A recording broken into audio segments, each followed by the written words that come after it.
hero's quest is an archetype which can be found throughout the history of literature, spanning from the epic poems of ancient times to the novels read today. According to Thomas C. Foster, every quest is a quest, except when it's not. However, as cultures have changed, so have the journeys that the heroes must undergo to achieve their goals. Back in the day, a hero would likely go through a journey more like that of Beowulf, who was the mightiest of the mighty, and defeated demons and dragons throughout his journey. While nowadays, one would be more likely to see an everyman hero, who is just an ordinary person who has to undergo a quest that involves everyday things. This change in the nature of the hero's journey has a direct correlation to the changes in the values and interests of people as time moves on. Beowulf was a character from an epic poem set in the Anglo-Saxon period of time, when bravery, loyalty, and strength were things that people value more than anything.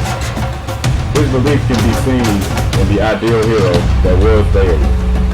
He was the beloved and powerful king of the Geats, who was chosen by God and slayed dragons and demons without weapons. He went where others would not, such as the depths of the murky lake where a demon was seeking revenge against him, or the lair of a dragon terrorizing his people, and he emerged victorious where others could not.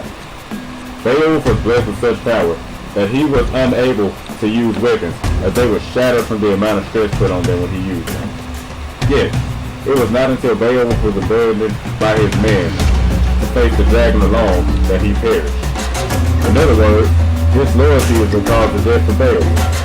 Wait a minute, wasn't loyalty one of the virtues that most people found as extremely important during this time period? His loyalty apparently had a very hefty punishment, such as losing honor, or even losing the beloved king, just for things due to thick and thin.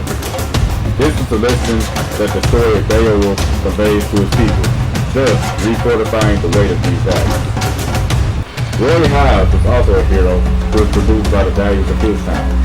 This can be seen as his goal was to become the greatest of all time. Unlike Beowulf, Hobbs didn't have to go battle mythical creatures in order to save his kingdom. In actuality, the only thing that was stopping Hobbs from achieving his dream was himself.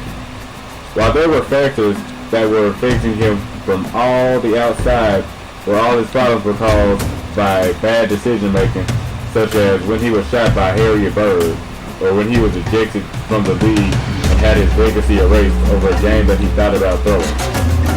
Hobbs wasn't an idealistic hero like those in the past, but rather he was a hero who readers can relate to.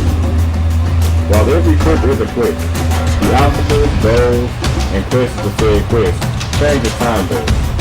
The things that people thought valuable back in the day lose their luster as time moves forward, and things that were worthless become more worth than most people have. As time changes, so does the journey that a hero must embark on to achieve their goals. And no matter how much the journey may change, the hero still must face the obstacles along the way. No matter how often culture changes, the stories that are told within that cultural change, along with it, heroes will always remain. Created using Powtoon.